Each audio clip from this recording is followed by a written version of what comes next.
श्रीमान् वेङ्कटनाथार्यः कवितार्किककेसरी वेदान्ताचार्यवर्यो मे सन्निधत्तां सदाहृति अस्मद्गुरुपरम्परायै नमः. நேற்று என்ன பார்த்தோம்? வேத வாக்கியம் கூட இந்த பிரபஞ்சத்தை நிச்சயம்னு சொல்ல முடியாது.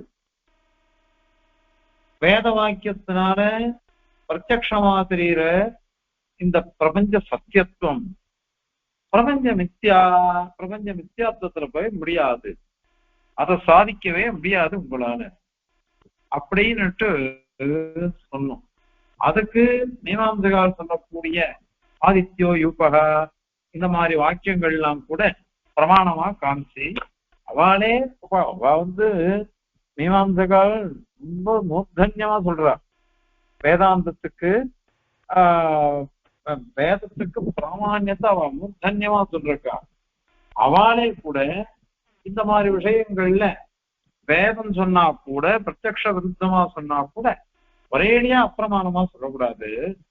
என்ன பண்ணணும்னாக்கா உபச்சாரமா சொல்லிடணும் அப்படின்னு சொல்லிட்டு மீமாம்சகாலே சொல்லியிருக்கா. ஆகையினால அந்த மாதிரி கிடையாது. வேதம் கூட சொல்றது நேதி அப்படின்னா அதுக்கெல்லாம் பதில் சொல்லிட்டோம். இப்போ அத்வைதிகள் வேற மாதிரி ஒரு கேள்வி கேட்கிறா. இப்போ என்ன கேட்கிறா? இப்போ நீ பிரத்யக்ஷமா தெரியறத ஸ்ருதியினால விரோதம் சொல்ல முடியாது அப்படின்னு சொல்றேன். ஆனா இருக்கே அந்த மாதிரி விரோதம் லோகத்திலையும் இருக்கு, வேதத்திலையும் இருக்கு. நாம் என்ன பண்றோம்? நான் நாராயணன், நான் குண்டா இருக்கேன், நான் ஒல்லியா இருக்கேன் அப்படின்னு நம்ம சொல்றோம். இப்ப நான் அப்படின்னா அகம், அகம் ஸ்தூலக, அகம் கிருஷக அப்படின்னு சொல்றோம். அகம் ஸ்தூலக, நான் ரொம்ப பருத்து குண்டா இருக்கேன் அப்படின்னு லோகத்துல பிரயோகம். அகம் கிருஷக, நான் ஒல்லியா இருக்கேன் அப்படின்னுட்டும் லோகத்துல பிரயோகம் இருக்கு. இந்த அகம் அப்படின்றது ஆத்மஸ்வரூபத்தை சொல்றது. ஸ்தூலகா கிருஷக, நான் குண்டா இருக்கேன் ஒல்லியா இருக்கேன் அப்படின்றது சரீர தர்மத்தை சொல்றது. இப்போ ஒரு பதம் ஆத்மஸ்வரூபத்தை சொல்லிட்டு இன்னொரு பதம் சரீர தர்மத்தை சொல்றது. இப்ப ரெண்டுத்துக்கும் சாமானாதிகரண்யம் இருக்கு.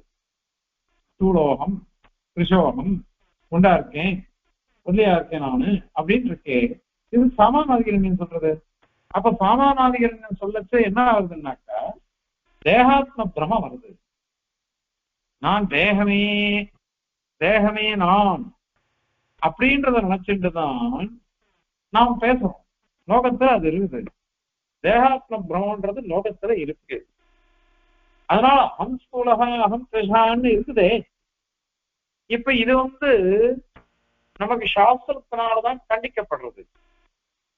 சாஸ்திரமானது கண்டிக்க. யோகிகள்லாம் கூட என்ன சொல்றா? ஏப்பா நான் தெரிஞ்சுக்கலாம், எவ்வளவோ படிச்சிருக்கோம், நான் பழைச்சுட்டேன். என்ன கேட்டா நான் பழைச்சுட்டேன் அப்படின்னு சொன்னேன். நானா பழைச்சேன்? என் உடம்புல இந்த பிராணம் இத்தியாதி எல்லாம் வந்திருக்குது. 3 வருஷம் முன்னாடி ஆபரேஷன் இந்த வார்த்தையை நான் சொன்னேன். அப்புறம் கேட்டேன், அடியேன் வாசுதேவாச்சார் சுவாமிநாராயணர் எல்லாம் உட்கார்ந்து இருக்கோம் வயசாசுல. அப்போ அடியேன் கேட்டேன் இந்த வார்த்தையை, நீங்கெல்லாம் நான் படிச்சு வந்துட்டேன்னு சொல்றீங்களே, நம்ம எல்லாரும் வேதாந்திகள் தானே, மோட்சத்துக்கு போகணும் அப்படின்னாலும் நம்ம ஆசைப்படணும், மோட்சத்துக்கு தான் போகணும்னு நாம் ஆசைப்படணும். அப்படி இருக்கிறத பொழைச்சி வந்ததை பெருமையா சொல்றமே எப்படி அப்படின்னு கேட்டேன். ஏன்னா இது உடம்பு சம்பந்தமானது. இந்த உடம்புன்றது பரம அனித்தியமா இருக்கக்கூடியது. இதுல ஏன் நமக்கு அந்த மாதிரி என்ன வருது? ஏன்னா தேகாத்ம பிரமா இருக்கிறதுனாலதானே வருது.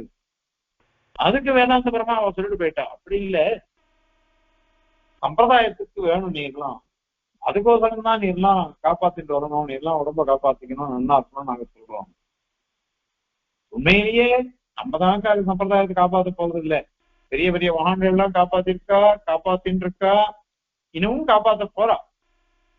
அதெல்லாம் ஒரு சின்ன துகள், அவ்வளவுதான். அதனால உடம்ப தேகாத்ம பிரமத்தை வச்சுட்டுதான் எல்லாருமே பிரவர்த்திச்சுட்டு இருக்கோம். பெரிய பெரிய ஞானிகளே அந்த மாதிரி இருக்கா. அதனால நமக்கு ஞானம் இருக்கு, நான் வேறு இந்த உடம்பு வேறு அப்படின்னு நமக்கு ஞானம் இருந்தா கூட நமக்கு இந்த பிரமை இருக்கு. நான் தான் இந்த உடம்பு தான் நான், இந்த உடம்பை வச்சுதான் நான் இது பண்ணணும் அப்படின்னு நமக்கு இருக்கு. அதனால இந்த பிரமமானது எப்படி போறது அப்படின்னாக்கா சாஸ்திரத்தினாலதான் போறது. இது லௌகிகமான விஷயம். லௌகிகமான விஷயம், நான் உடம்பு, இந்த உடம்பு தான் நான் அப்படின்னு நினைச்சுக்கிறது, அது சாஸ்திரத்தினால போறது. அதே ஒருத்தன் என்ன பண்றான், இது ஏற்கனவே வந்திருக்கு, ஜடத்திரவிய சரத்தெல்லாம் வந்திருக்கு. விளக்கேத்தினா விளக்கு அழகா கொழுந்து விட்டு எரியறது, அந்த விளக்கை பார்த்துட்டே இருக்கான். அவனுக்கு ஒரு ஞானம், சேயம் தீப ஜுவாலா. அந்த முதல்ல நான் விளக்கேத்திச்சே ஒரு ஜுவாலை இருந்ததே, அதுதான் இப்ப வருது, அதுதான் இப்ப இருக்கு அப்படின்னுட்டு நமக்கு ஒரு ஞானம் வருது. இந்த பிரத்யபிஜ்ஞானம் அதை சொல்றோம்.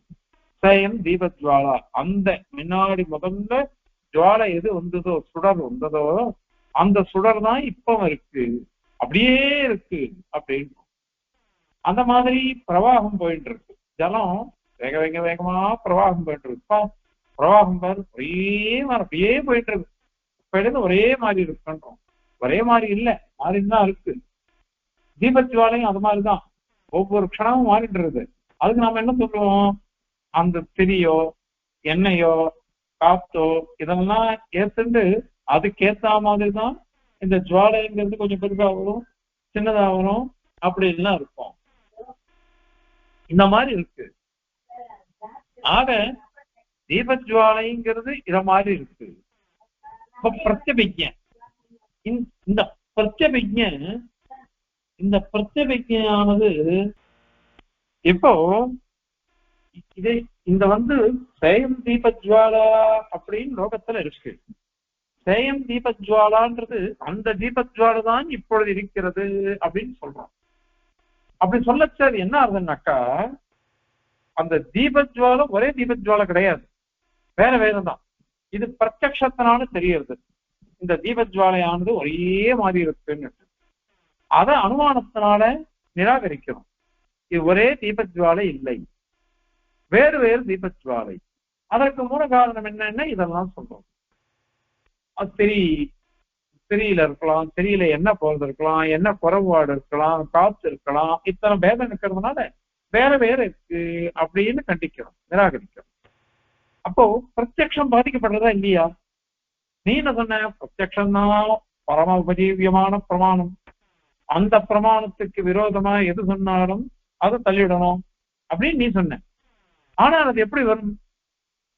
ஏன்னா இது அனுமானத்தினால பாதிக்கப்படுறது. இந்த தீபஜ்வாலைன்றது பிரத்யக்ஷம், அது அனுமானத்தினால பாதிக்கப்படுறது. அனுமானம்ன்றது பிரத்யக்ஷத்தை உபதேசிச்சுதான் வருது. அதனால அதை நீங்க எப்படி சொல்ல முடியும்? அதே மாதிரி பிரத்யக்ஷமா நான் இந்த உடம்புன்னு தான் நினைச்சுட்டு இருப்போம். தேகாத்ம பிரமம் இருக்கு. இந்த தேகாத்ம பிரமம் பண்டிதனுக்கே இருக்கே. பண்டிதனுக்கே இருக்கிற சமயத்துல லௌகிகனுக்கு ஏன் வராது? இவ்வளோ வாஸ்தவா எல்லாருக்கும் தெரியுது. பகவத்கீதை அப்படி சேவிச்சிருப்போம். அப்படி சேவிச்சா 2வது அத்தியாயம் முழுக்க அந்த விஷயம்தான். ஏன்னா அர்ஜுனனுக்கு புரிய வைக்கணும்ன்றதுக்கோசரம் பெருமாள் என்ன பண்றாருனாக்கா, இத மாதிரி இந்த உடம்பு வேற, ஆத்மா வேற, நீ உடம்ப பத்தி கவலைப்பட்டு இருக்க, பிரஜாவாதாம்ச பாஷதே அப்படின்னுட்டு பரியாசம் பண்ற. நீ நம்ம பேசுறதுக்கு வேடிக்கையா இருக்கு, பேசுறது அபத்தமாவும் பேசுற, பெரிய ஞானி மாதிரியும் பேசுறிய நீ அப்படின்னு பரிகசிக்கிற சுவாமி பெருமாள்.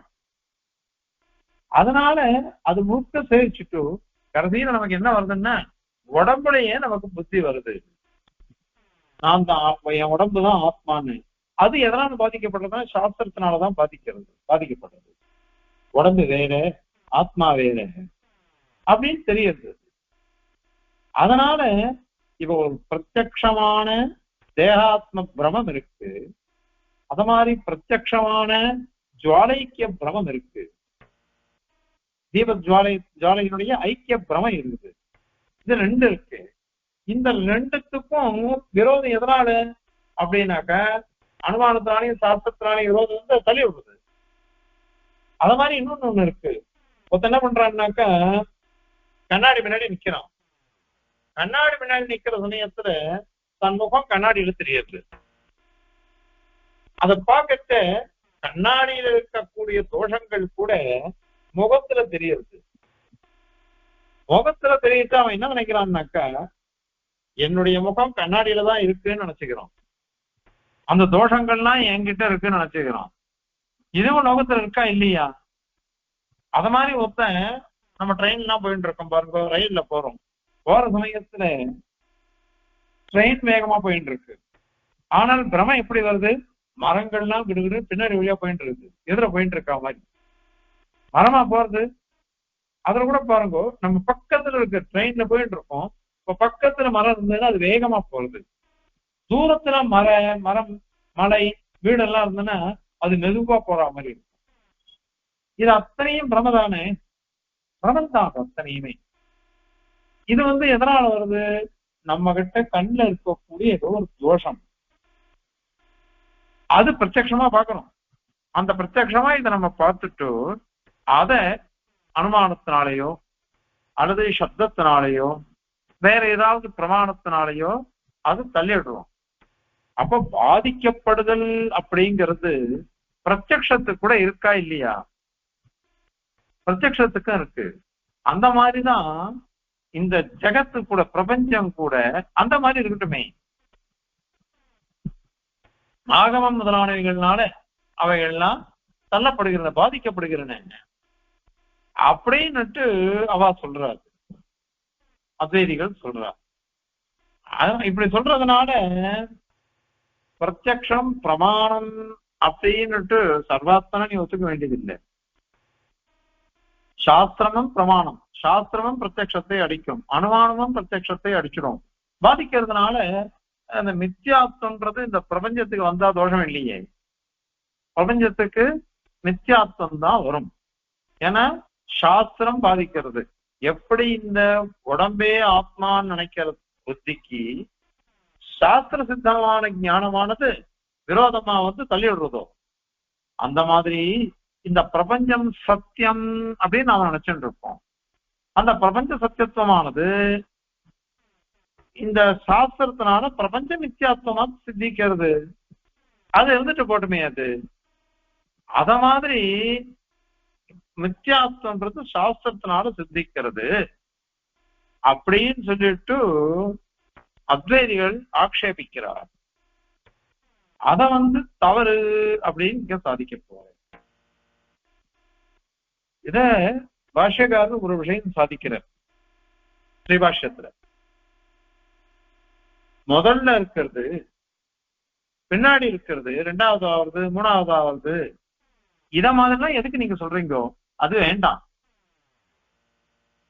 எது நிரவகாசமோ அது பாதகம், எது சாவகாசமோ அது பாத்தியம் அப்படின்னு சுவாமி சாதிக்கிறார் எம்பெருமானார். நிரவகாசம் அப்படின்னா என்ன அர்த்தம்னா அனன்யதா சித்தம் அப்படின்னு அர்த்தம். சாவகாசம் அப்படின்னாக்கா அந்யதா சித்தம் அப்படின்னு அர்த்தம். உதாரணம் சொன்னா புரியும்.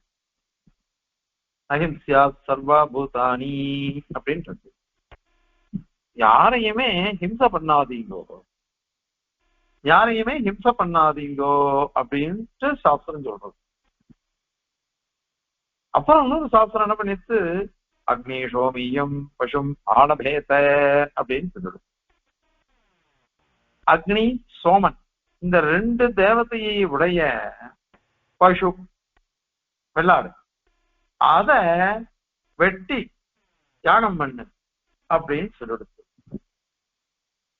ஒண்ணு என்ன சொல்லிட்டு நஹிம்சா சர்வா பூதான், எதையுமே ஹிம்சை பண்ணக்கூடாது அப்படின்னு ஒரு சாஸ்திரம் சொல்லிட்டு போயிடுது.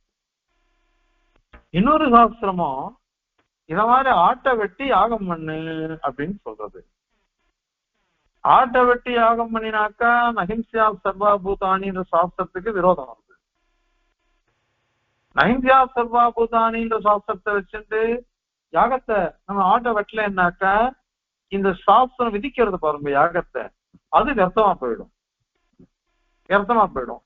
அதனால இப்ப ரெண்டு சாஸ்திரத்துக்கும் விரோதம் வந்து அதுக்கு என்ன பதில் சொல்றது அப்படின்னு கேட்டாக்கா அதற்குதான் சொல்ற அனன்யதா சித்தம் நிரவகாசம், அந்யதா சித்தம் சாவகாசம் அப்படின்னு அர்த்தம். அவகாசம் அப்படின்னாக்க விஷயமாகிறதுன்னு அர்த்தம். சாவகாசம் அதுக்கு ஏதோ ஒரு விஷயமாகிறதுக்கு வழி இருக்கு. நிரவகாசம்னா எதுக்குமே விஷயமாகாது அப்படின்னு அர்த்தம். இப்ப பாருங்க, அக்னிஹோமியம் பசுமான பேத்தன்றது யாகம் விதிக்கப்பட்டது. அது யாகம் ஆட்டை வெட்டி யாகம் பண்ணுன்றது விதிக்கப்பட்டிருக்கிறதுனால அது நிரவகாசம். அதை பண்ணினாத்தான் சாஸ்திரமானது சார்த்தகமா இருக்கும், பிரமாணமா இருக்கும். இல்லாத போனாக்க அந்த சாஸ்திரமே வியர்த்தமா போயிடும். ஆனால் அஹிம்சா சர்வா பூதானின்றது எப்படின்னாக்கா லௌகிக ஹிம்சை இருக்கு இல்லையா, யாரோ போயின்னு இருக்கான், அவனை பார்த்து அறிவு இருக்காடா அப்படின்னு மெய்யும். சாந்தோக்கிய உபனிஷத்து என்ன பண்ணிட்டு ஒருத்தன் தாயார வெஸ்ஸான்னு வச்சுக்கோங்க, அவனுக்கு அம்மாவை கொன்னவன், அப்பாவை வெஸ்ஸான்னா அப்பாவை கொன்னவன், மாத்ருஹா பவதி பித்ருஹா பவதி ஸ்வஸ்ருஹா பவதி பிராத்ருஹா பவதின்னு வரிசையா வருது சாந்தோக்கிய உபனிஷத்து சொல்றது. நம்ம யார வெய்யறோமே, நம்ம வெஸ்ஸாலே போதும். யாரையாவது நம்ம வெச்சுட்டோம்னாக்கா அவளை நாம கொண்டு விட்டோம் அப்படின்னு அர்த்தம். அப்படின்றது சாந்தோக்கிய உபனிஷத்து. இதெல்லாம் லௌகிக ஹிம்சைகள். இந்த மாதிரி ஹிம்சைகள் தான் பண்ணக்கூடாது. இது ஏன்னா இது சாவகாசம். நீங்க ஹிம்சை பண்ணக்கூடாதுன்னு சாமானியமா சாஸ்திரம். இந்த சாஸ்திரம் லௌகிக ஹிம்சையில கூட விஷயமாயிடுது. ஆனா இத அக்னிஹோமியம் பசுமான பேதன்ற இடத்துல ஆட்டை வெட்டுன்னு சொல்ற சமயத்துல அதை வெட்டக்கூடாது, அஹிம்சா சர்வாபுதான்னு சொல்லிட்டாக்க அதுக்கு வழி இல்லாம போயிடும், விஷயமே இல்லாம போயிடும். அதனால அது நிரவகாசமா போயிடும். அதனால அனன்யதா சித்தம், வேற வழியே இல்லை. வேற வழியே இல்லைன்றதுனால அது என்ன பண்ணணும்னாக்கா அது அந்த வாக்கியம் பிரமாணம் தான். அது விகித ஹிம்சா அப்படின்றா மீமாம்சகர். வைத ஹிம்சா விதிக்கப்பட்ட ஹிம்சை அது. அதனால அது பண்ணாக்கா அது அபவாத சாஸ்திரம். இது சாமானிய சாஸ்திரம் அஹிம்சா சர்வாபூதான், அது சாவகாசம். அதனால அது அந்யதா சித்தம். ஆனால் அக்னிஹோமியம் பசுமான பேதன்றது வைத ஹிம்சா, விசேஷ சாஸ்திரம், அபவாத சாஸ்திரம், நிரவகாசம், அனன்யதா சித்தம் எல்லாம் ஒரே அர்த்தத்துல வரும். ஆகையினால அனன்யதா சித்தமானதுன்றது பிரமாணமா இருக்கும், பிரபலமா இருக்கும். அந்யதா சித்தம்ன்றது அது துர்பலமா இருக்கும். அந்த கிரமத்துல பாருங்க.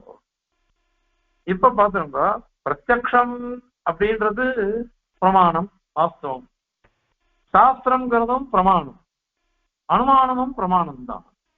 எந்த இடத்துல அனன்யதா சித்தம்ன்றது சித்திக்கிறதோ அந்த பிரமாணம் தான் பிரவர்த்திக்கும். எந்த இடத்துல அந்யதா சித்தம் வருதோ அங்க அந்த பிரமாணம் பிரவர்த்திக்காது. இப்போ இங்க பாருங்க, பிரபஞ்சம் சத்தியம் அசத்தியம் அப்படின்லாம் இங்க விசாரம் பண்ணிட்டு இருப்போம். அவன் உதாரணம் என்ன சொன்னா, ஆத்மா தேகம்தான் அப்படின்னு வருது, இது பிரத்யக்ஷம். அதுல விரோதம் வருது, அதனால சாஸ்திரத்தினால பாதிக்கப்படுறதுன்னு சொன்னான். அதுக்கு சுவாமி என்ன கேட்கிற, இந்த மாதிரியே நீ கேட்க கூடாது. சூலோகம் கிருஷோகம் தான் நீ உதாரணம் சொன்ன. நான் குண்டா இருக்கேன், நான் ஒல்லியா இருக்கேன் அப்படின்னு நீ உதாரணம் சொன்ன.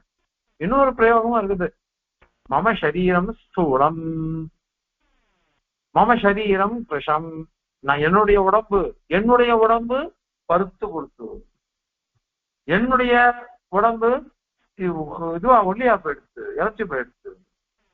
அத மாதிரி என் கை என் கால் அப்படின்னு சொல்ற மாதிரி என் உடம்பு அப்படின்னு லோகத்துல இருக்கு. ஆரம்பத்துல யோமே அஸ்தாதி வருஷமே அவயமணிவகா பாதி அப்படின்னுட்டு ஜீவசனத்துல முதல் ஸ்லோகமே வந்திருக்கு. அதனால நம்ம லோகத்துல பிரயோகம் இருக்கு, இதுவும் இருக்கு அதுவும் இருக்கு. தூளோகம் கிருஷோகம் இருக்கா மாதிரி என் உடம்பு அப்படின்னு இருக்கா இல்லையா? என் உடம்புன்னு பிரயோகம் இருக்கு. நான் உண்டு, நான் ஒல்லி அப்படின்னு பிரயோகம் இருக்கு. இப்படி இருக்கிறதுனால இந்த ரெண்டுத்துக்கும் விரோதம் வருது. விரோதம் வரச்ச எது சாவகாசம், எது நிரவகாசம், எது அந்நியதா சித்தம், எது அனன்யதா சித்தம் அப்படின்னு பார்க்கணும். இந்த என்னுடைய உடம்பு அப்படின்றதுதான் நிரவகாசமா அனன்யதா சித்தமா இருக்கு. நானே குண்டா இருக்கேன், நானே ஒல்லியா இருக்கேன்னு சொல்றது சாவகாசம். இது வெணிக்க பக்கம் என்ன அப்படின்னு கேள்வி வரும். வெணிக்க பக்கம் இதுதான் என்னன்னாக்கா அனுபவம் தான். ஏன்னா நான்றது தூங்குற சமயத்துல நான் நான் நான் இருக்கு. ஆனா ஆத்ம ஞானத்துக்கு உடம்புக்கு அந்த ஞானம் கிடையாது. உடம்பு எந்த காரியம் பண்ணாம இருக்குது, அது பாட்டுக்கு தூங்கிட்டு. ஐயோ தூங்குறதுன்னு ஒரு வேலை தானே, அதை பண்றதா இல்லையானா அது தூங்குறதுன்றது வேலை இல்லை, களைப்பாரின் இருக்கு, ஓய்வெடுத்துன்னு இருக்கு. ஓய்வெடுத்துன்னு இருக்கிறதுனாலதான் இந்திரியங்கள் வேலை செய்யல. உடம்பு பாட்டுக்கு கட்ட மாதிரி இருக்கு. கொசு கடிக்கிறது, கொசு கடிச்சா கூட சரி எழுந்திருக்கிறது இல்லை. அத்தனா இருக்கான், அதாவது குளிச்சுட்டான், ஆனா இங்கே குளிச்சுட்டு அவன் பாட்டு மயக்கம் போட்டு படுத்து தூங்கிட்டு இருக்கான். அவனுக்கு மழை பெஞ்சாலும் தெரியல, என்ன ஆனாலும் அவனுக்கு ஒண்ணும் தெரியல, அப்படியே தூங்கிட்டு இருக்கான். இப்ப ஏன் அது அப்படின்னு இதெல்லாம் வேலை செய்யாததுனால தெரியல, அதனால ஓய்வு அப்படின்னு சொல்லணும். ஆகவே இது மெடிக்கமுக்கம் இதான். ஏன்னா ஒரு சுழுத்தி தசையில காட நித்திர இருக்கிற சமயத்துல நமக்கு என்ன வருதுன்னாக்கா இந்த எந்த சிந்தனையும் வரல. ஆனால் அகம் அகம் அகம் அப்படின்றது ஒன்று இருந்துச்சு. அதனால இது வேற, அது என்னுடைய உடம்பு அப்படின்றதுதான் பிரமாணம். அதுதான் அனன்யதா சித்தமான லிங்கம். ஏன்னா அப்படி நான் நான் இருக்கு, அது இருக்கிறது. அதனாலதான் பிராணன் ஓடின்னு இருக்கா சரீரத்துல, பிராணன் ஓடின்னு இருக்கு. பாஷகார ஒரு விஷயம் சாதிக்கிற ஸ்ரீபாஷ்யத்துல விலட்சணத்துவாக்கியத்துல இந்த உடம்பு இருக்கு பாருங்க, இந்த ஜீவன் ஆத்மாவுக்குள்ள இருக்கிற பரியந்தம் தான் அது உடம்புன்னு பேர். அதுக்கு ஆத்மா வெளியில போயிட்டான்னு வச்சுக்கோங்க, கிளம்பிட்டான், பிராண வியோகம் எடுத்து தேக வியோகம் வந்துருச்சு, அவன் இறந்து போயிட்டான். அப்படியானாக்கா அந்த உடம்பு இருக்கு பாருங்க, அதுக்கு உடம்புன்றது உபச்சாரம் தான், உபச்சாரம் தான், அதுக்கு சரீரம் கிடையாது. எப்ப ஆத்மா வெளியில போயிடுறதோ உத்கிராந்தி ஆயிடுறதோ அப்போ அதுக்கு உடம்புன்னு கிடையாது, பேர் கிடையாது. அது நாசமத்தை அடைய ஆரம்பிச்சோ, அழிய ஆரம்பிச்சது, அது உபச்சாரம் தான், உபச்சாரம் தான் அது. அது ஒரு இதுல பார்த்தேன் பேஸ்புக்ல கொஞ்சம்னா, ஒருத்தன் வரான், நடந்து வரான், மழை பெய்யுறது, மழை பெய்யற சமயத்துல என்னால அது சீக்கிரம் போனோம், செருப்பு போட்டு போக முடியல. அவன் என்ன பண்ணா, தான் ஃப்ரெண்டு வீடு வழியில இருக்கு, அப்பா மழை பெய்யறதுனால செருப்பு போட்டு போக முடியல, செருப்பை விட்டுட்டு போறேன், அல்லது கொஞ்ச நேரம் நான் ஆத்துல இருந்துட்டு போறேன் அப்படின்னு இருந்துட்டு போறான். சரி இருந்து, இது உன் வீடு, செருப்பை விடு, உன் வஸ்துக்களை விடு, நீயே கூட 2 நாள் தங்கிக்கோ அப்படின்லாம் சொல்றான். சரியா போயிடுச்சு. 2 நாள் 3 நாள் கழிச்சு அவனே போயிடுறான். ஏன்னா இந்த செருப்பு கஷ்டப்பட்டானோ விடுறதுக்கு, செருப்புல போறதுக்கு அவனே போயிடுறான். அவன் போயிட்ட உடனே அவன் பிரேதத்தை எடுத்துன்னு போறான். அந்த சமயத்துல மழை வந்துடுச்சு. அந்த புள்ள ரொம்ப வேண்டியதுனாச்சு, மழை பெய்யறது, சீக்கிரம் போக முடியல, உங்க வீட்டுல எங்க அப்பா பணத்தை ஒரு 10 நிமிஷம் வச்சுக்கிடுவான் அப்படின்னு கேட்டானா விடுவான் அவன்? ஏன் அப்படின்னா அந்த உடம்புன்றது போயிடுச்சு. இப்போ ஆத்மா இருக்கிற பரியந்தம் தான் மரியாதை. ஆத்மா போயிடுச்சுன்னா உடம்பை விட்டு மரியாதையே இல்லை.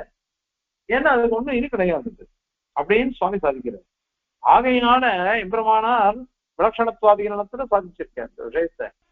உடம்புன்றது ஆத்மா இருக்கிற வரையும் தான் உடம்புன்னு அதுக்கு பேரு. ஆத்மா போயிடுச்சுன்னா அதுக்கு உடம்புன்னே பேர் கிடையாது, உபச்சாரம் தான் அது உடம்புன்னு சொல்றது. அதனால லௌகிகாலே சொல்றா பாருங்க, அவருடைய பூத உடல் அப்படின்னு தான் சொல்றோம். அத பஞ்சபூதாத்மகம் பாஞ்ச பௌத்திக காயம், அவ்வளவுதான் அது சொல்றாரு. அதனால இந்த என்னுடைய உடம்பு, என்னுடைய கை, என்னுடைய கால் அப்படிங்கிறது தான் பிரமாணமா இருக்கு. நான் பருத்து இருக்கேன், நான் ஒல்லியாக இருக்கிறேன், நான் இளைத்திருக்கிறேன் அப்படின்றதெல்லாம் என்னன்னாக்கா அது கௌணகல்பம். உண்மையிலே அது அபேத தேக பிரமன் தான்.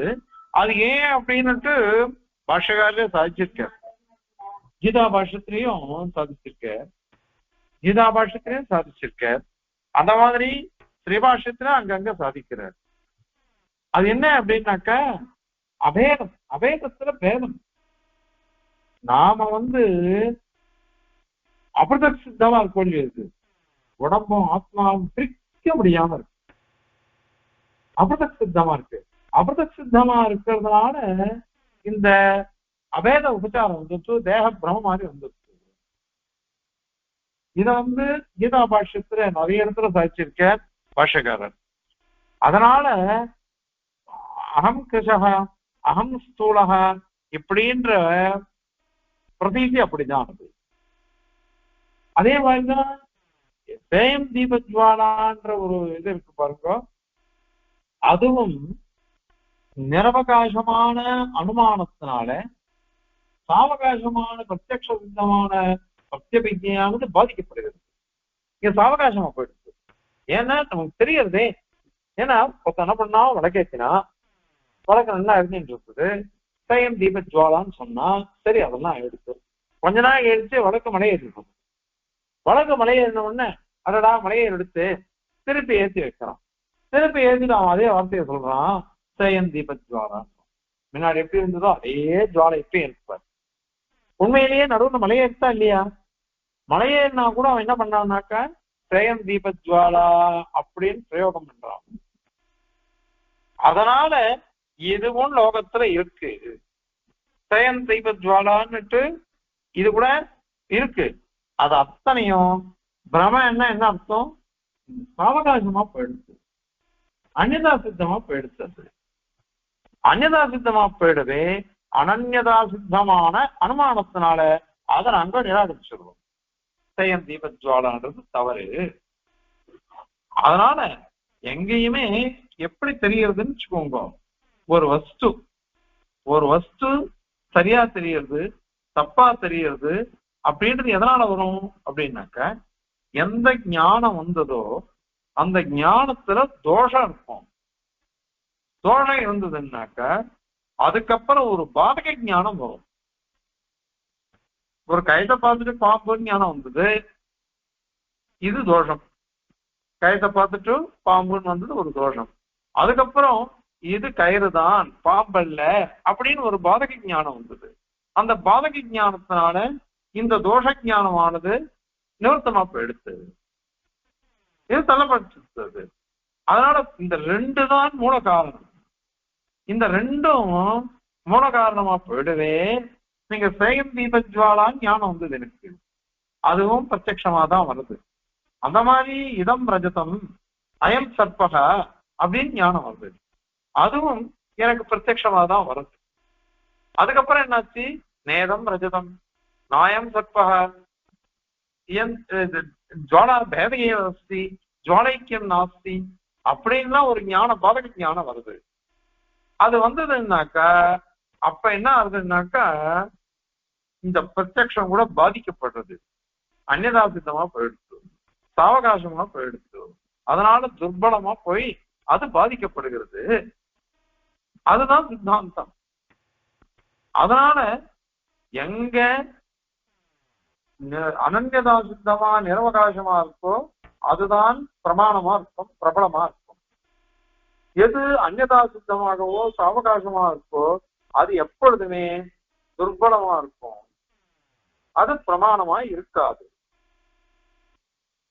இப்போ பிரகிருத விஷயத்துல இப்ப நீ என்ன சொன்னாக்கா, சாஸ்திரமானது பிரபஞ்சத்துல சத்தியத்துவம்னு ஒரு பிரமம் வந்தது, அத போக்கடிச்சுடுறது. சாஸ்திரமானது பிரத்யக்ஷத்தை போக்கடிச்சுடுறது, தள்ளிடுறது. பிரத்யக்ஷத்தினால பிரபஞ்ச சத்தியத்துவ பிரமம் வந்தது, அத இது தள்ளி விடுறது அப்படின்னு நீ சொன்ன. இப்ப அதுக்கு சுவாமி என்ன கேட்கிற, இந்த பிரத்யக்ஷத்தினால பிரபஞ்சம் சத்தியம்னு ஒரு ஞானம் வந்து கொஞ்சம், அந்த ஞானமானது பொய்ன்னு எப்படி நீ சொல்ல போற? பொய் அது பாதிதம் எப்படி சொல்லுவேன்? அது பாதிதமே இல்லையே, அது பாதிதமே இல்லையே. ஏன்னா அந்த பாதக ஞானம் எங்கேயாவது இருக்கா சொல்லு. எங்க இதம் ரஜதம் ஞானம் வந்தது, இதம் ரஜதம் ஞானம் வந்துட்டு உடனே நேரம் ரஜதம் ஞானம் வந்தா இல்லையா? பாதக பிரத்தியம் வந்தா இல்லையா? முதல்ல ஒரு ஞானம், அந்த ஞானம் துஷ்ட ஞானம், துஷ்ட ஞானமா போயிடவே அதை பாதிக்கிறதுக்கு ஒரு ஞானம் வந்தது. இந்த ரெண்டு காரணம், காரண தோஷம் ஒண்ணு, பாதக ஞானம் ரெண்டு, இந்த ரெண்டுத்தினாலதான் இது தவறு அப்படின்னு முடிவு பண்றோம் நாம. இப்போ நீ சொன்னது என்ன, பிரத்யக்ஷத்தினால பிரபஞ்சம் சத்தியம் தோன்றது, சாஸ்திரத்தினால பிரபஞ்சம் மித்யான்னு தோன்றது, அதனால சாஸ்திரமானது பிரத்யக்ஷ ஜன்யமான ஞானத்தை பாதிச்சு விடுறது அப்படின்னு நீ சொன்ன. இப்போ நீ அதுக்கு பதில் சொல்லு. பாதக ஞானம் எங்க இருக்கு? இந்த ரெண்டு இல்லையே இங்க. இந்த மாதிரி தோஷமும் இல்லை. நான் அதோ பார்த்துட்டு இருக்கேன், வஸ்து எதை பாக்குறனோ அது சத்தியமா எனக்கு தெரியறதே, எனக்கு உண்மையா தெரியறதுனால அது பொய் அப்படின்னு எப்படி சொல்ல முடியும்? அதனால பாதக ஞானமும் இங்க இல்லை, காரண தோஷமும் இல்லை, ரெண்டும் இல்லாம இருக்குச்சு. சாஸ்திரத்தினால இந்த பிரபஞ்சமானது மித்தியான்னு தெரியறது, பிரத்யக்ஷத்தை பாதிச்சுடுறது அப்படின்னு நீ சொன்னதே தவறு, அது வராது. அது மட்டும் இல்ல, சரி நீ சொன்னதை அப்படியே நான் ஒத்துக்கிறேன். ஒத்துண்டா என்ன ஆகும் தெரியுமா? இப்ப ஸ்ருதி, நீ வேதத்தை கொண்டுதானே சாதிக்கிறேன்னு, அப்ப பிரம்மத்தை காட்டிலும் வேறுபட்டது அனைத்தும் பொய் அப்படின்னு சொல்லிருக்க. அப்ப சாஸ்திரமும் பொய் தானே. பொய்யான சாஸ்திரத்தினால இந்த பிரபஞ்சமானது பொய்ன்னு சாதிக்கப்படுறது அப்படின்னு சொன்னாக்க அதை எப்படி நான் ஒத்துப்பேன்? பொய்யான சாஸ்திரத்தினால மெய்யான பிரம்மமானது சாதிக்கப்படுறதுன்னு சொன்னா அதை எப்படி ஒத்துப்பேன்? சாஸ்திரமே பொய், பொய்யான சாஸ்திரம் எப்படி பிரமாணமாகும்? ஏற்கனவே நிறைய கேட்டிருப்போம் அது. அதனால நீ எந்த விதத்துல பார்த்தாலும் இந்த மாதிரி உன்னால சாதிக்கவே முடியாது. ஜெகத்தானது மித்யை அப்படின்றது வராது. அதனால நாங்க பாஷ்யக்காரர் என்ன பண்ணிட்டு, யதார்த்தம் சர்வ விஜானம் இது வேத விதாம் மதம் அப்படின்லாம் சாதிச்சிருக்கார். பின்னாடி நிறைய ஸ்ரீபாஷ்யத்தை ஜிக்ஞாசாதிகரணத்துல நாதமுனிகள் அனுகிரகிச்சது நியாய தத்துவன்ற கிரந்தத்துல, அதை நிறைய உதாரிக்க போறார் ஸ்ரீபாஷ்யத்துல. அதை வச்சுட்டே இங்கேயும் சத்தம் தாகலாமத்துல புத்தி சரத்துல நாதைர்த்தா யதார்த்தா அப்படின்னு ஆரம்பிச்சு 9வது ஸ்லோகமோ 8வது ஸ்லோகமோ புத்தி சரத்துல வரப்போகுது. ரொம்ப அழகான விசாரம் பண்ண போற கியாதி விசாரம் அதெல்லாம் வருது. அப்படிலாம் சொல்ற சமயத்துல நீ எனக்கு உண்டான ஞானம் அது உண்மையா அல்லது பொய்யா, அது பிரமாணமா அல்லது அப்பிரமாணமா அப்படிலாம் வரது இருக்குது பாருங்க. இதெல்லாம் எல்லாருக்கும் சகஜம்தான். பாஷ்யக்காரர் சொல்லிட்டார், நாதமணிகள் சொல்லிட்டார், எல்லா ஞானமும் யதார்த்தம் தான் இருக்கு. ஆனா கூட எல்லாருக்கும் வருது, எல்லாருக்கும் வருது, விரோதம் வருது. நம்ம எதை பார்த்தாலும் உண்மைன்னு தானே சொல்லணும். பாஷ்யக்கார திருவுள்ளம் எல்லாம் உண்மை அப்படின்றதுதான். அப்ப சத்திய கால பாஷ்யம் தானே, லோகமே சத்தியம் அப்படின்னு சாதிக்கிறார். எல்லாமே சத்தியம் சொல்லச்ச எது சொன்னாலும் சத்தியமா தான் இருக்கணும். ஆனால் நமக்கே சந்தேகம் வருதா இல்லையா? இது உண்மையா பொய்யா, பிரமாணமா அப்பிரமாணமா அப்படின்லாம் நமக்கு வருது. அதனால நாம என்ன பண்ணணும் அப்படின்னாக்கா, அந்நியதா சித்தத்துவம், அனன்யதா சித்தத்துவம், சாவகாசத்துவம், நிரவகாசத்துவம் இதெல்லாம் கொண்டுதான் சொல்லணும். அதனாலதான் சொன்னோம், நேற்றையே கூட சொன்னோம், ஆதித்ய யுபகான்றது கூட சரி, அது ஸ்ருதி அந்நியதா சித்தமா போடுச்சு. ஏன்னா பிரத்யக்ஷம் என்ன பண்ண எடுத்தோம்னாக்கா, சூரியன் எங்கேயோ இருக்குது, இந்த இது யூபஸ்தம்பம் எங்கேயோ இருக்குது, இது ரெண்டும் ஒண்ணும் சொல்லிட்டு போச்சுன்னாக்கா அது எப்படி வரும்? அது சாவகாசம். அதனால நிரவகாசமா இருக்கக்கூடிய பிரத்யக்ஷத்தை தான் அங்க பிரமாணமா எடுத்துக்கணும்னு சொல்லிடுச்சு. அத அத்வைதிகளும் ஒத்துன்னு இருக்கா. ஏன்னா நியமம் சொன்னது அப்பைதிஷம் தான் இருக்கிறது. அதனால ரெண்டு ஞானங்கள் இருக்கு. ரெண்டு ஞானங்களுக்கு விரோதம் வருது. அப்போ ஒண்ணுதான் பிரமாணமா சித்திக்கும், ரெண்டும் பிரமாணமா சித்திக்காதது. அதனால என்ன பண்ணணும் அப்படின்னாக்கா, எது பிரமாணம் எது அப்பிரமாணம் அப்படின்னுட்டு நாம தீர்மானம் பண்றதுக்கு இதுதான் வழி. எல்லாம் இதுதான் வழி. ஆகையினால எதையும் அஞ்ஞானிகளா இருக்காதீங்கோ, அஸ்ரத்தையா இருக்காதீங்கோ, சந்தேகாத்மாவா இருக்காதீங்க. அதாவது சந்தேகப்படக்கூடாது. எதுல போதான் தீர்மானத்துக்கு வாங்கோ. எங்கள் ஆச்சாரியர் சொன்னாக்கா அது சரியா இருக்கும், அப்படி நிர்ணயம் பண்ணிக்கணும். மகாஜனோ ஏனகதஸ்தபந்தாக அப்படின்னு இருக்கணும். அந்த மாதிரி இருந்தாதான் வரும். இது நம்ம சொல்ற வார்த்தை இல்ல, பெருமாள் சொல்றது. அஜ்ஞஸ்ய அஸ்ரத்ததானஸ்ய சம்சயாத்மா வினஷ்யதி அப்படின்னு சொல்லிட்டு போயிட்டார். பெருமாளை 4ஆம் அத்தியாயம் சொல்லச்ச அஜ்ஞனாகவும் அஸ்ரத்ததானனாகவும் சம்சயத்தை உடையவனாகவும் இருந்தாக்க அவன் நாசத்தை அடைவான். இன்னைக்கு சந்தேகப்படக்கூடாது, எதிரையும் சந்தேகம் வரக்கூடாது. எப்படி இருக்கணும்னாக்கா, நான் சொன்ன எங்க ஆச்சாரியன் சொன்னா சரியா இருக்கும், நான் தீர்மானம் பண்ணிட்டேன் இது இவ்வளவுதான் அப்படின்ட்டு இருக்கும். என் கிரகணி பண்ணினா என்ன ஆண்டியா பண்ணா சரியா இருக்கும், என் பொண்ணு பண்ணா சரியா இருக்கும். என் பொண்ணு தப்பு பண்ணுவாளோ, என் பொண்ணை எடுத்து பண்ணுவாளோ, என் புருஷன் தப்பு பண்ணுவானோ, எப்படி எல்லாம் சந்தேகப்பட்டுட்டே இருந்தோம்னாக்கா எதுவுமே நிக்காது இல்லையா? அதனால இந்த மாதிரி கூடாது. ஆக சாஸ்திரம்ங்கிறது எப்படி இருக்குன்னாக்கா சர்வாத்மனா பிரமாணமா இருக்கு. ஆனால் அந்நியதா சித்தமா போயிடுச்சோன்னு அதை கூட உபச்சாரமா தான் எடுத்துக்கணும். அதே அனன்யதா சித்தமா இருந்ததுன்னாக்கா பிரத்யக்ஷம் சொன்னாலும் சரி, அல்லது அனுமானம் சொன்னாலும் சரி, சாஸ்திரம் சொன்னாலும் சரி, அதை அப்படியே எடுத்துக்கணும். அதுல விரோதனையும் பார்க்க கூடாது அப்படிங்கிறத இந்த ஸ்லோகத்தினால சாதிக்கிறார். யுக்தி யுக்தம் வச்சோகிராட்சியம் பாலாதபி சுகாதபி. சரியான வார்த்தையா இருந்ததுன்னு வச்சுக்கோங்க. ஒரு குழந்தை சின்ன பையன் சொன்னாலும் ஏத்துக்கணும், கிளி சொன்னாலும் ஏத்துக்கணும். யுக்தி யுக்தம் வச்சோகிராட்சியம், இது தகுந்த தர்க்கத்தோட கூடின வாக்கியமா இருந்ததுன்னாக்கா வச்சோகிராட்சியம், அந்த வச்சஸ்தானது கிரகிக்கப்படணும். பாலாதபி சுகாதபி, சின்ன பையன் சொன்னாலும் ஏத்துக்கணும், கிளி சொன்னாலும் ஏத்துக்கணும். அப்படி இருக்கிறது சாஸ்திரம் சொல்றது. அந்த மாதிரி பிரத்யக்ஷமான பிரமாணம் சொல்றது அப்படின்னா அது அப்படியே தான் ஏத்துக்கணும். அதுல விரோதம் வரக்கூடாது, சந்தேகம் வரக்கூடாது.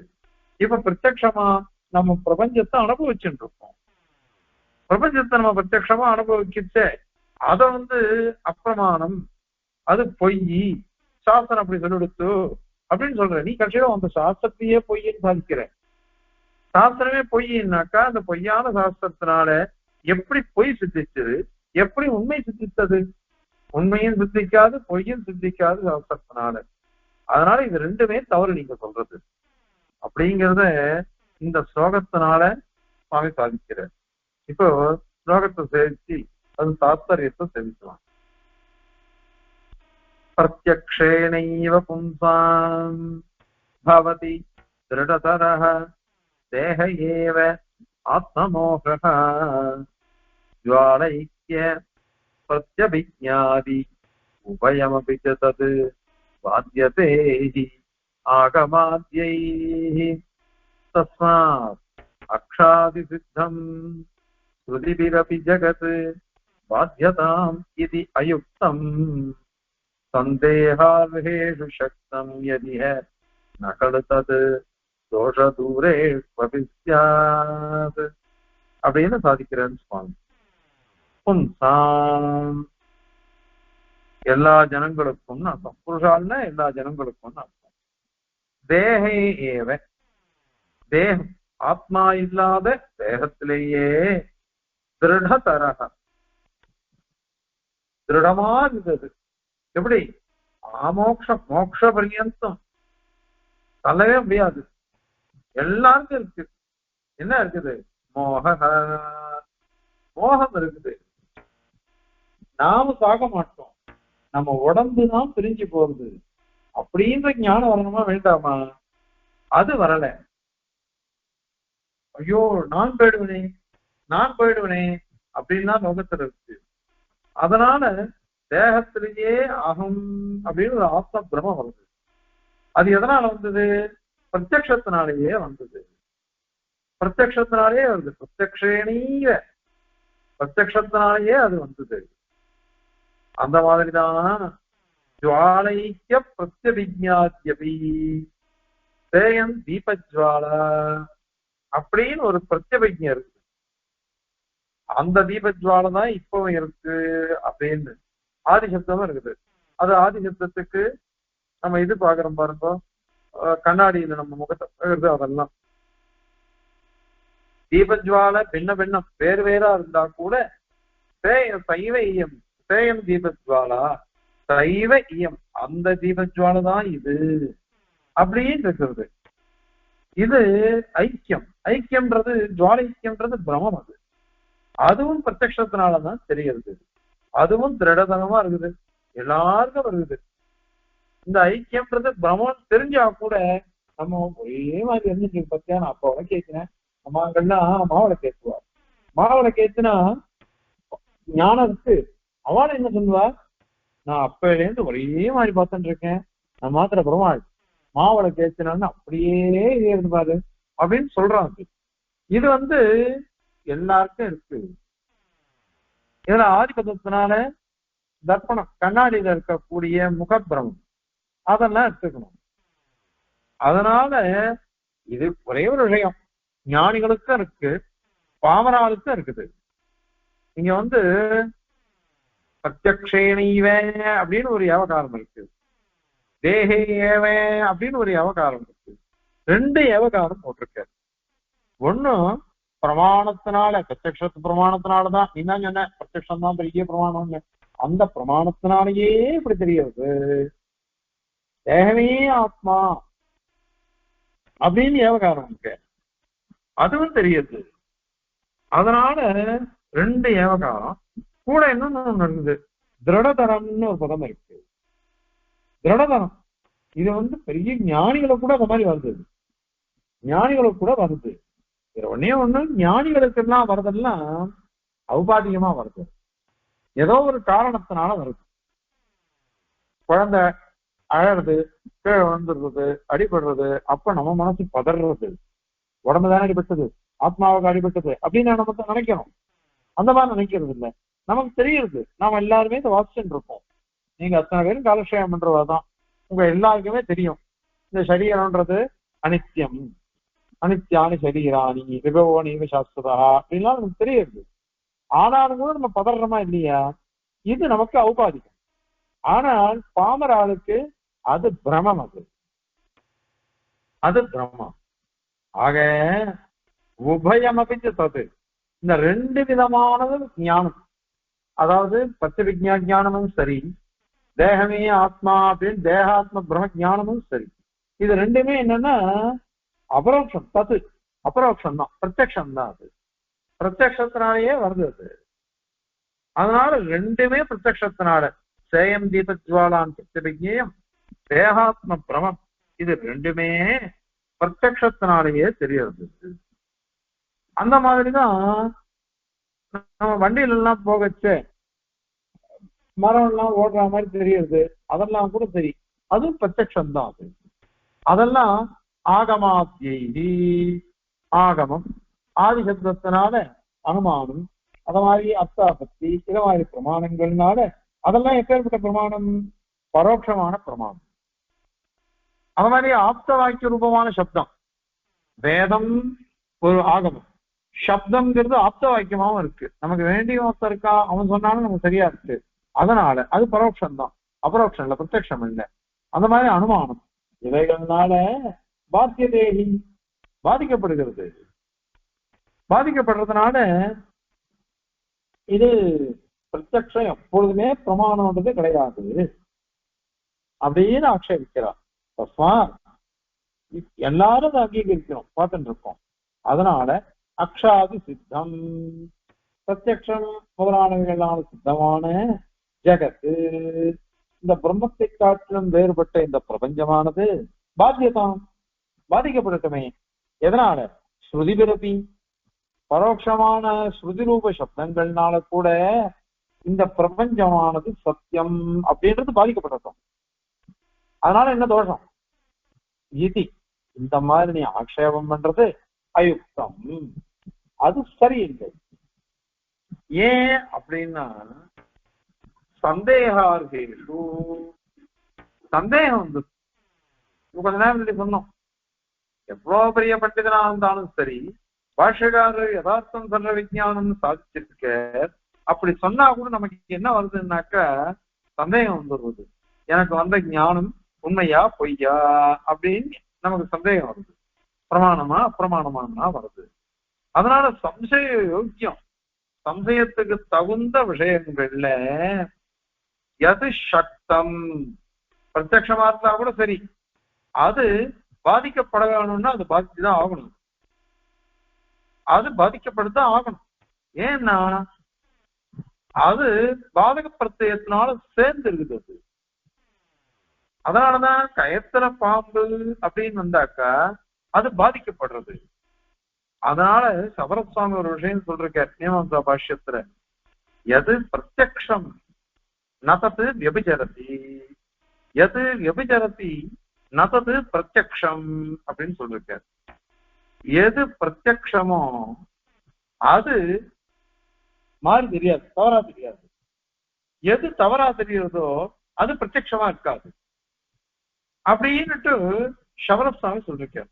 எது பிரத்யக்ஷமோ அது தவறா தெரியாது, எது தவறா தெரியுறதோ அது பிரத்யக்ஷமா இருக்காது.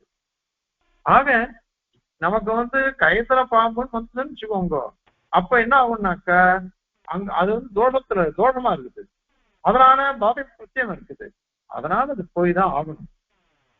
எது சக்தம் அபரோக்ஷமா இருந்தா கூட பாத சம்பவ சகிதமா இருக்கும். அது அந்த பிரத்யக்ஷமா இருந்தா கூட தது அது இங்க இக ஜெகத் பிரத்யக்ஷே தோஷ தூரேஸ்வபி, அதாவது பிரமஹேது கிடையாது, காரண தோஷம் இல்லை, பாதக பிரத்யம் இல்லை, அதெல்லாம் எங்கேயோ தூரத்துல இருக்கு, வரவே வராது. ஏன்னா இந்த பிரத்யக்ஷம் பிரபஞ்சத்துல சத்தியமா நமக்கு ஒரு ஞானம் இருக்கு, பிரபஞ்சமானது சத்தியம் அப்படின்னு ஞானம் இருக்கு. அந்த மாதிரி விஷயங்கள்ல இந்த பாதக பிரத்யமே இல்லை, காரண தோஷமும் இல்லை. அதனால இத ஸ்ருதியினாலேயோ அனுமானத்தினாலேயோ இது பாதிதமா ஆகாது. ஏன்னா போன 2 ஸ்லோகத்துக்கு முன்னாடி பரியந்தம் அனுமானத்தினால நாங்க ஜெகத் நித்தியாத்துவத்தை சாதிக்கணும்னு சொல்லிட்டு இருந்தாவா, அது வராது இங்க. அதனால ஜெகன் நித்தியாத்வன்றது உங்களால சாதிக்கவே முடியாது. சாதிக்கவே முடியாதுன்றதுனால நீ எதுக்கு இவ்வளவு தூரம் கஷ்டப்படுற? அதனால இது வேண்டாம் இது. ஆகவே முன்னாடி சொன்னமே அக்ஞாஸ்திரதானச்ச சம்சயாத்மா வினசியதின்னு, அந்த மாதிரி சம்சயமே வரக்கூடாது. எவ்வளவு தூரம் உங்களுக்கு இந்த மாதிரி வரதோ அதனால இது தோஷத்தோட தான் கூடதா இருக்கும்.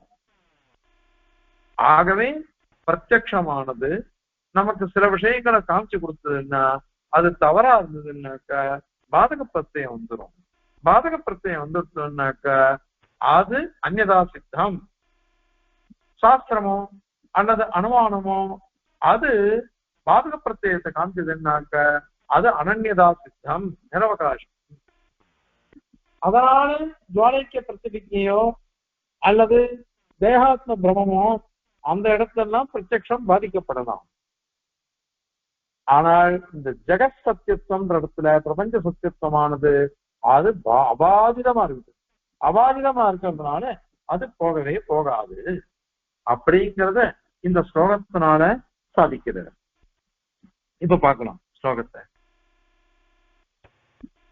பிரத்யக்ஷேணைவ பும்சாம் பவதி திருடதரோ தேஹ ஏவாத்மமோஹோ ஜ்வாலைக்ய பிரத்யபிஜ்ஞாதி உபயமபி ச தத் பாத்யதே யாகமாத்யைஹ தஸ்மாத் அக்ஷாதி சித்தம் ஸ்ருதிபிரபி ஜகத் பாத்யதாம் இத்யயுக்தம் சந்தேகார்ஹேஷு சக்தம் யதிஹ ந கடு தத் दोषदूरे स्वपि स्यात् कवितार्किकसिंहाय कल्याणगुणशालिने श्रीमते वेङ्कटेशाय वेदान्तगुरवे नमः। अस्मद्गुरुपरम्परायै नमः।